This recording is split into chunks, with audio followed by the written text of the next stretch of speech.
There's a second question that's always asked in an interview, college application, when we're trying to size up, should we be friends with someone? And we don't necessarily ask it this way. It's not a phrase you would use probably in conversation, but the question sounds like this: what makes you unique? In the world that we grow up in, one of the most important things when we're little, especially middle school, high school, is this idea of fitting in. And if you have kids or you remember this time, what becomes the most important is to avoid at all costs rejection or ridicule. And I think it's a deeper survival instinct because the tribe that you've been living in, the safety of your nuclear family is going to kick you out of the nest at some point. So you got to find a new tribe. You got to find a group of other people who will accept you. And so at all costs, risking your identity, risking your sense of self, risking even your values. We often make choices during those years to do whatever it takes to blend in and to fit in. I remember a key moment in middle school for me. I was so proud one day to wear this new hat. It was a hat by the San Jose Sharks, a hockey team. I was into hockey. And at that point, where I grew up in Orange County, everyone watched and cared about Wayne Gretzky and the LA Kings. But my dad had gone to a brand new San Jose Sharks stadium to a game and brought home what I thought was the coolest hat in the world. It was light blue with black and bold letters. And I remember trying it on, looking in the mirror, asking my mom, does this look cool? Should I wear this? And boldly and confidently, I walked to the bus stop.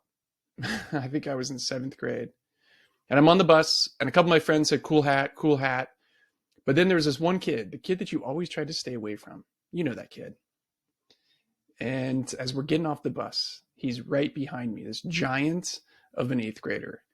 And he grabs my hat, and he looks at it, takes it off my head, looks at it, and says, where'd you get this? And before I could even say anything, he turns and shows it to everybody, and he says, I bet this kid doesn't even like the team. He just thought this hat looked cool. And I just wanted to melt. I just wanted to just wither because he was exactly right. I couldn't name a player on the team. I didn't know anything about the team. I thought the hat looked cool, and he exposed it in front of everybody. It's one of the worst moments. We've all probably had a moment like that where you walk in, you realize you're wearing the wrong thing, or you say the wrong thing, or you laugh at the wrong joke, and that fear of rejection becomes real and live. And it's the worst feeling ever. But here's the thing. When we try to fit in, especially during those teenage years, when we try to blend in, we try to size up what would be appropriate, what's the right thing to wear, how are we supposed to look, how are we supposed to come across? If that's our pursuit, one thing we will never get this experience of true belonging, which can only come from standing out. That's the irony. In a kid's pursuit of fitting in, the best case scenario is that they'll find acceptance. Yeah, you could be with us. You can sit here. We can hang out together. But what you'll never get, unfortunately, is true belonging. We settle way too easily for fitting in. And in fact, what we need to do is stand out. That's the key.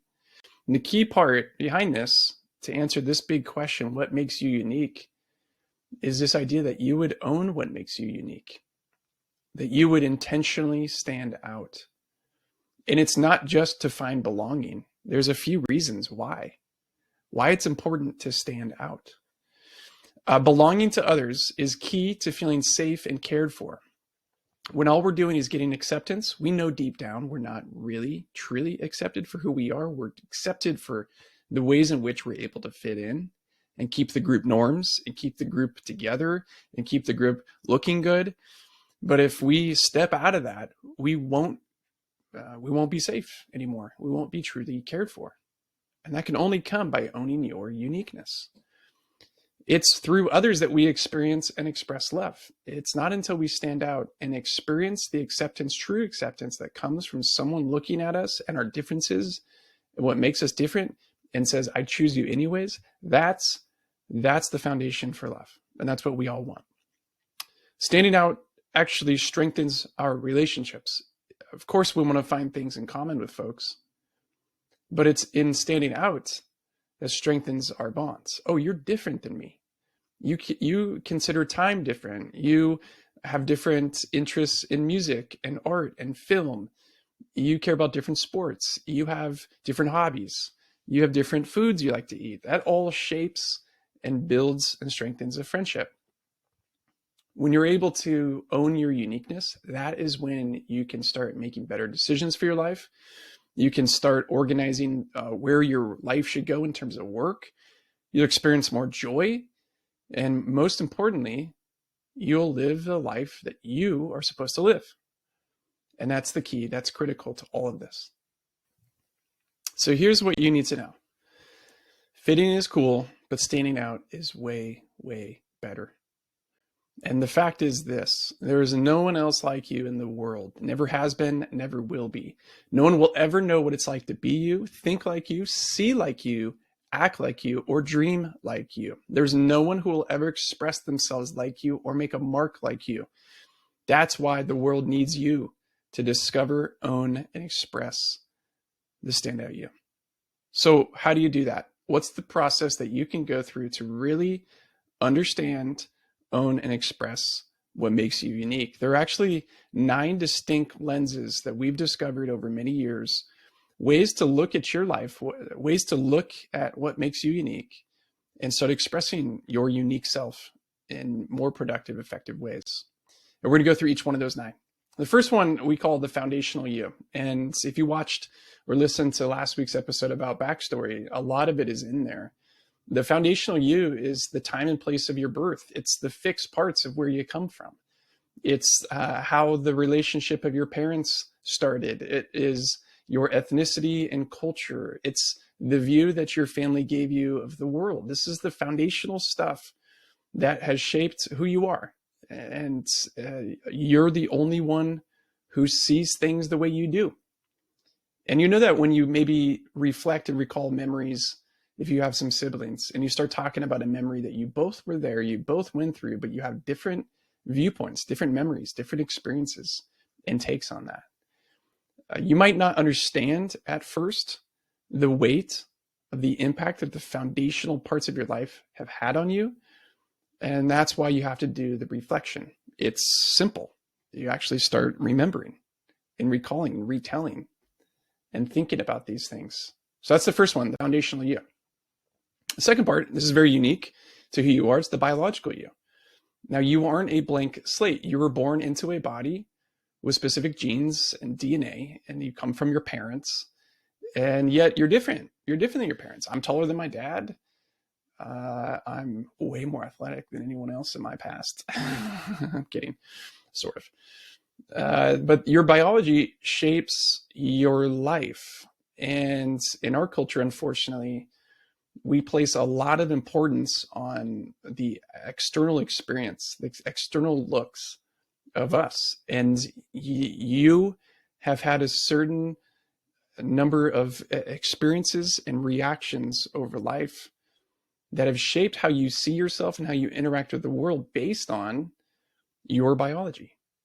Whether you were tall or short, chubby or thin, whether your eyes naturally light up, your face doesn't normally smile, this has all shaped you. And again, this is probably a very subconscious thing for you, but it's important because this is your life. There's only one person like you. So reflecting to get to know who you really are through the lens of what makes your biology unique is helpful. The third one, the social you. When it comes to friendships, nobody does it like you. The way you bring your humor or interests or engagement or moral code to your conversations and interactions, the way you care and listen, encourage, or challenge your friends, that's all unique to you. The type of people you're drawn to or not, these are all the things that make up how you interact with the world. So taking some time to reflect on you in friendships. What kind of friend are you? What have people said about you and your presence? And what does that say about what makes you unique? So that's the social you. The next one is the philosophical you, what you believe in, how you see the world, your values and principles and the convictions that you carry. A lot of times, especially in our early years, these are being formed and they're unconscious. They're being formed, of course, by our family and our maybe religious tradition and our culture from where we grew up from, but it's also being formed and reshaped as we go through life experiences and interact with other peers and be informed by other people outside your family or culture or tradition, maybe a teacher, maybe something you're writing or reading. But the philosophical you, what you think about the world, what's most important to you, why you're here, how the world makes sense or doesn't, that all shapes who you are and how you interact and come across to others. So it's an important piece to look at what makes you unique. Next, we have the experiential you. And what we mean by this is that the moments and experiences that you've had, only you have had them. And again, almost like we mentioned earlier about siblings, you could have the same event, but experience different things through that event. So reflecting on how the experiences you've been through have shaped your outlook, your perspective, your attitude, your warmth or coldness, your willingness to engage with friends or people who are like you or not like you, all of that, all of those experiences have shaped who you are and what makes you unique. Another one would be the creative you. I believe that every single person is creative, whether that's through specific art medium, painting, visual arts, drama, or not. Nevertheless, we all create things. We create experiences. We create conversations. We create agendas for meetings. We're creative. So in what ways do you go about creating? Taking two things and making a third, turning nothing into something. Learning to reflect on your creative style, natural abilities, and why you create, your motivations will help you realize your unique identity. The working you, the ways in which you approach work, whether it's schoolwork, chores, folding laundry, or an actual 8-to-5 job, it says a lot about who you are. Obviously, the teen years can be difficult to examine. Okay, what kind of worker am I? How do I approach work? On one hand, it's so much of the teenage years are just getting through things. What am I supposed to do by what time?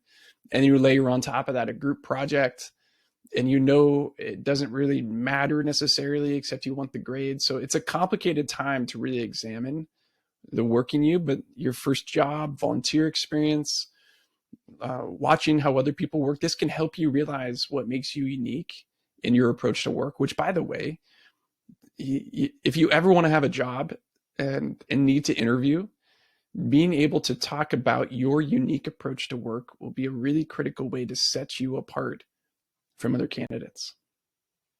The preferential you, what do you prefer? What do you like? What do you not like? This, on many levels, is the most distinct way we can tell that you are different than me. I've got a good friend who has a twin, identical twin, and they have drastically different preferences. Isn't that bizarre? And that's a big way of how we think about what makes them distinctly different from one another. This is a part of you. It's your makeup. It's your natural tendencies and bent. And learning to declare what you prefer. Have you ever been around somebody and you say, what do you want for dinner? And they say, I don't care. What do you want? Isn't it maddening? You want to be able to understand what someone prefers, what they like, what they're interested in.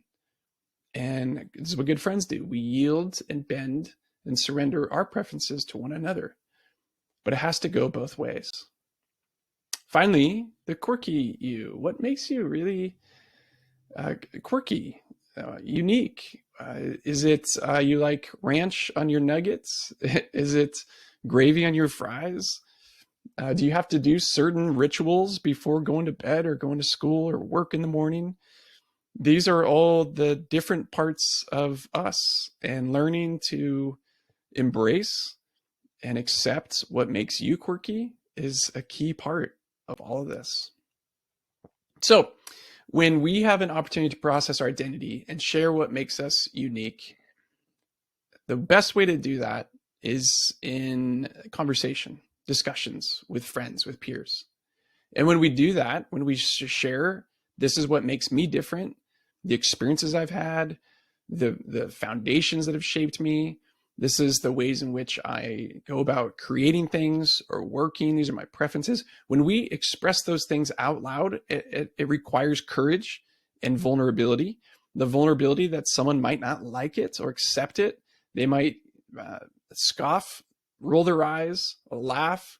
It's vulnerable. It takes courage to share what makes us unique. But when we do it, we can receive the mirroring and affirmation that we truly long for. We can start experiencing belonging and true acceptance. And that is how we really form a secure identity, which is a critical pillar to building a meaningful life. For the folks that have not had the opportunity to have conversations about what makes them different from other people, for the folks that haven't been around a group of friends who've accepted them for what makes them different, they turn into people that still wander. You might remember that movie long time ago, Runaway Bride. It's with Julia Roberts and Richard Gere. And this woman goes from relationship to relationship, gets to the point of being engaged, and then leaves the guy at the altar. And that's kind of the backdrop of the entire story. And one of the key parts of the transformation of Julia Roberts' character is zeroing in on the fact that whoever she's with, the way that she prefers her eggs in the morning completely aligns to the guy that she's with. And ultimately, what's uncovered at the end of the movie is that she doesn't know what she likes. She doesn't know and she doesn't have the courage. She never felt like it was okay. Whatever version of that, she never really understood what she prefers, what makes her unique. And it's not until she owns that as a character, that's when the transformation happens. Until then, she's wandering, she's running away, she's lost, she's disoriented. That is a metaphor for everybody, for all of us. So the foundation for well-being is having a secure identity. And that becomes a critical part of having a compass to lead our own lives and navigate through complexity. And so now's your time. Here's the question. We've given you some tools and a process. What makes you unique?